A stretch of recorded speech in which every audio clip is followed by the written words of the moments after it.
Китае и Восточном Туркестане нарушения прав человека, зафиксированные в универсальном периодическом обзоре США для ООН, стали поводом для выступления. В своем заявлении США потребовали немедленного прекращения геноцида уйгуров, преступлений против человечности, совершенных Китаем в Восточном Туркестане, освобождения невиновных заключенных и прекращения принудительного труда уйгурских турок. Мишель Тейлор, посол США при ООН в Женеве, за отведенные ей 45 секунд потребовала освободить всех произвольно задержанных. Тейлор призвала Китай прекратить преследование, слежку и угрозу в отношении отдельных лиц внутри страны и в Китае, включая Синьцзян, Тибет и Гонконг. Тейлор также призвала положить конец пыткам, преследованиям, принудительному труду и насильственным брачным практикам по всему Китаю. Она резко осудила продолжающийся геноцид в Синьцзяне, преступления против человечности, нарушение прав человека в Тибете, внутренней Монголии и по всему Китаю.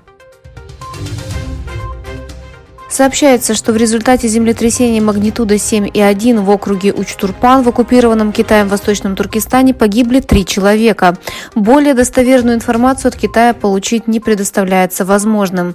Центр сейсмических сетей Китая сообщил, что землетрясение произошло в регионе Учтурпан, провинции Аксу, вскоре после 2 часов ночи. К полудню спасатели выехали на место происшествия вместе с примерно 1000 добровольцев. По словам официальных лиц, к вечеру в округе погибли 3 человека и еще 5 получили ранения. На данный момент установлено, что 78 жилых домов в этом районе получили серьезные повреждения, а 47 домов были разрушены.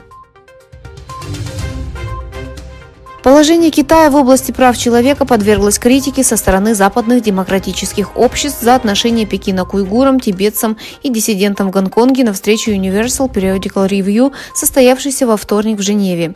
Интенсивный обзор, проведенный Советом ООН по правам человека, подробно рассмотрел практику Китая в этом отношении. Десятки государств, в том числе Турция, призвали Китай прекратить геноцид и преступления против человечности в Восточном Туркестане.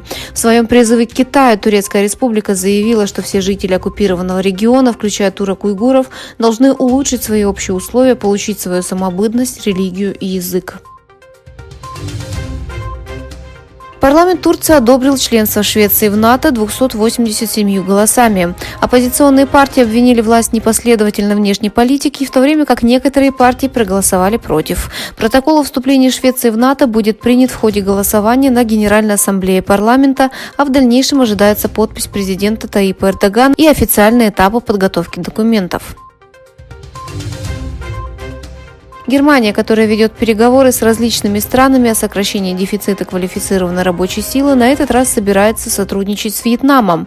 Достигнутое соглашение направлено на релокацию вьетнамской квалифицированной рабочей силы в Германию.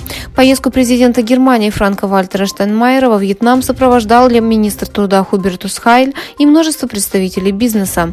Министры труда двух стран подписали соглашение об укреплении сотрудничества. Министр иностранных дел Норвегии Эспен Барт Эйде и постоянный представитель Бельгии при ООН Филипп Криделка призвали к немедленному прекращению огня в секторе Газа, отметив, что гуманитарный кризис в регионе углубляется с каждым днем.